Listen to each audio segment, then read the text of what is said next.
Hoje falaremos do porquê a tecnologia está copiando a natureza. Vamos lá! Bem-vindos à biomimética, a arte de copiar a natureza para resolver problemas modernos.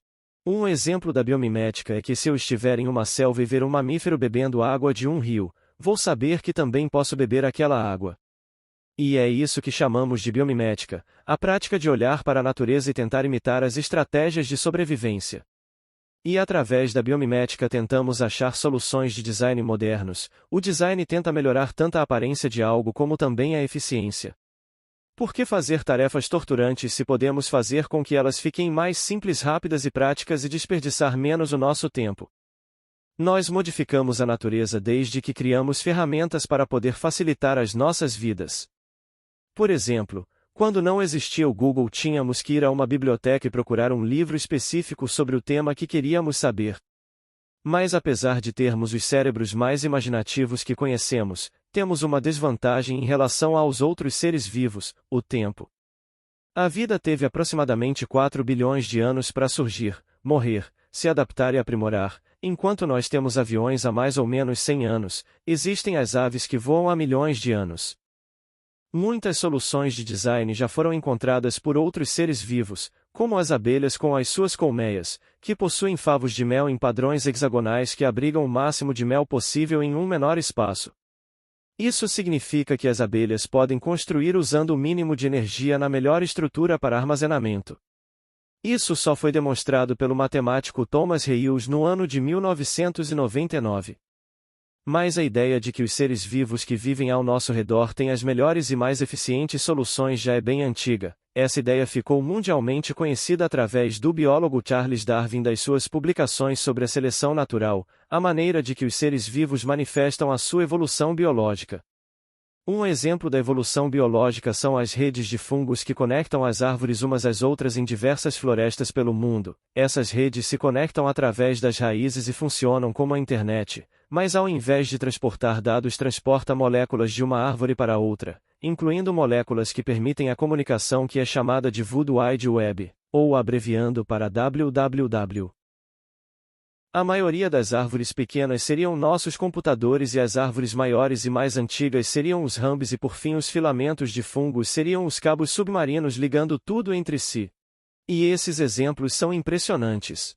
Porque para que nós fizéssemos o mesmo que abelhas e árvores, demoramos milhares de anos. Milhares de cérebros humanos ficaram dedicados a encontrar soluções parecidas. As nossas estruturas baseadas em colmeias e a nossa internet vieram de muita estratégia e tecnologia. Enquanto as estruturas na natureza foram construídas passo a passo com tentativas bem-sucedidas sendo mantidas enquanto outras iam se somando. Mas nós só começamos a introduzir a biomimética lá na década de 90 para melhorar a eficiência energética. Nós nos inspiramos na arquitetura de cupinzeiros para melhorar a circulação de ar em edifícios e também nas nadadeiras de baleias para projetar as turbinas eólicas.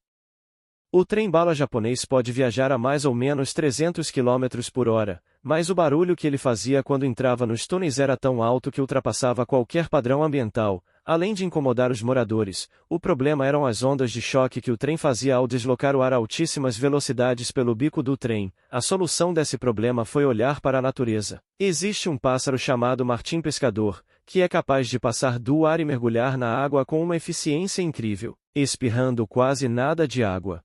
Foi então que os engenheiros e designers projetaram a frente do trem no formato do bico de um martim pescador. Agora, quando o trem passa do ar no espaço aberto para o ar comprimido dentro do túnel, a passagem se dá de forma muito menos brusca. O ar pode passar facilmente pela frente bicuda do trem, não sendo mais empurrado por ele, não gerando mais o efeito explosivo. Dessa forma, usando os conhecimentos da natureza e se inspirando na biomimética, o trem-bala foi liberado e voa pelas terras do Japão. A biomimética é só uma das áreas de conservação que nos mostra a importância da preservação do meio ambiente. Ela nos mostra uma das razões do porquê há pessoas que se importam em manter a biodiversidade. Nossa vida pode melhorar muito, nós podemos gastar muitos menos recursos em uma coisa que a natureza nos propõe de graça, testes, e usar todos esses recursos para investir ainda mais em tecnologia e inovação.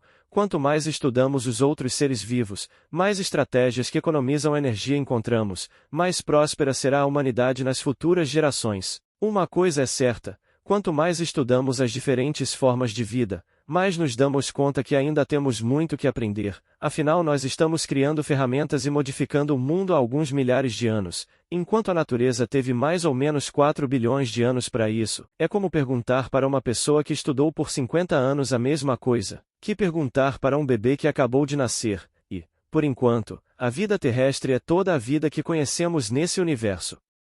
Nós temos sorte por dividir esse planeta com seres que desenvolveram milhares de estratégias para sobreviver, e através da biomimética, no futuro, dominar todas essas estratégias, e viver com a melhor eficiência possível. Muito obrigado por assistir até aqui e até a próxima.